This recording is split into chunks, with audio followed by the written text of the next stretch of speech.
موسم کی بات کر لیتے ہیں اب ذرا.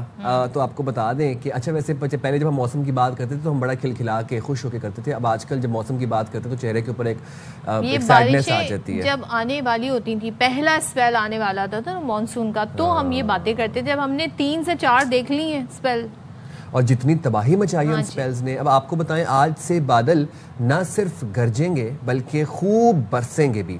محکمہ موسمیات نے آج بھی تیز بارشوں کی پیشگوئی کی ہے، اور محکمہ موسمیات نے یہ بتایا ہے کہ مونسون ہوائیں بالائی علاقوں میں داخل ہو چکی ہیں، اور آج سے جمعرات تک اسلام آباد، پنجاب، کے پی، جی بی اور کشمیر میں بارشیں ہوں گی، اور بلوچستان میں بھی 31 جولائی تک بارشوں کی پیشگوئی کی ہے. سندھ کا میں بتا دیتی ہوں کہ سندھ کے بارے میں کہا گیا ہے کہ جی بدھ اور جمعرات کو بارش کا امکان ہے، 2 دن بارش کا امکان ہے، اس بدھ کو اور اسی جمعرات کو.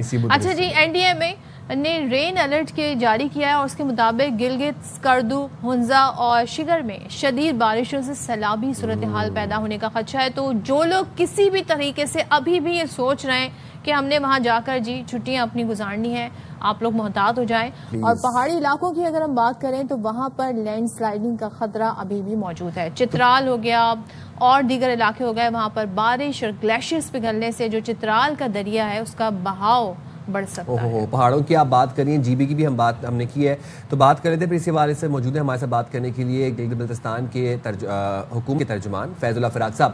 بہت شکریہ فیض اللہ فراق صاحب، آپ نے خبر سویرا کے لیے وقت نکالا. شاہراہ بابو سر پر لاپتہ سیاحوں کے لیے کیے جانے والے جو سرچ آپریشن تھا، اس کی کیا اپڈیٹ ہے؟ ذرا پہلے ہمیں اس حوالے سے اپڈیٹ کر دیں. تمام تر سیاحوں کو ریسکیو کر لیا گیا ہے اور ان کو ان کے آبائی شہروں میں پہنچا دیا گیا ہے. بسم اللہ الرحمن الرحیم. بہت شکریہ، آپ نے وقت دیا. گلگت بلتستان میں اس وقت سیلابی تباہ کاریاں ہیں.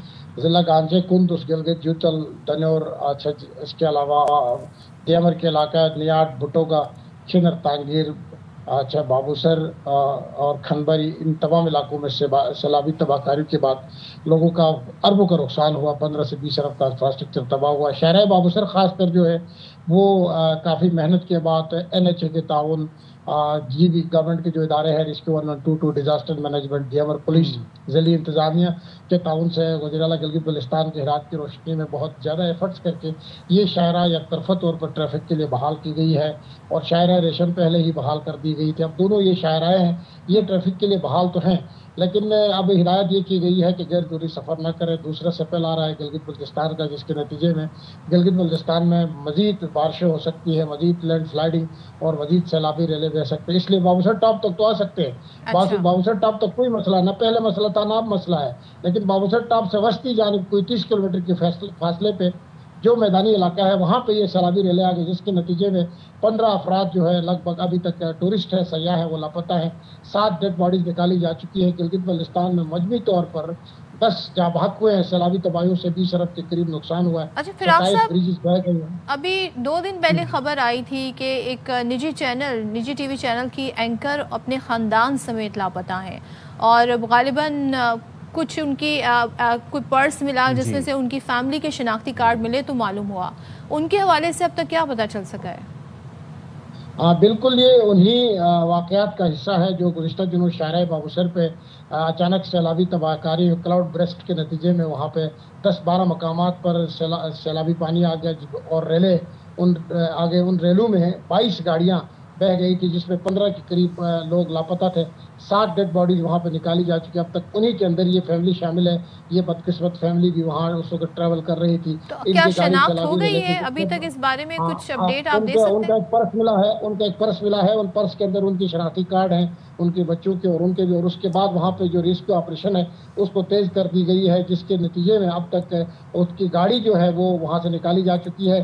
اور وہ گاڑی بھی بڑی مشکل سے اس کی شناخت ہوئی ہے، اور اس کے بڑے بھائی نے خود گاڑی کو شناخت کیا ہے. اور اس کے بعد ان کے جو لاپتہ افراد ہیں ان تک پہنچنے کے لیے وہاں پہ سرچ آپریشن ہے. شاہراہ بابو سر میں وہ سرچ آپریشن جاری ہے اور امدادی کارروائیاں بھی جاری ہے. وہاں پہ مختلف ادارے. فیض اللہ صاحب ایک اور بس بات لاسٹلی بتا دیں، فیری میڈوز میں بھی کچھ سیاح پھنسے ہوئے تھے، ان کو ریسکیو کر لیا گیا ہے؟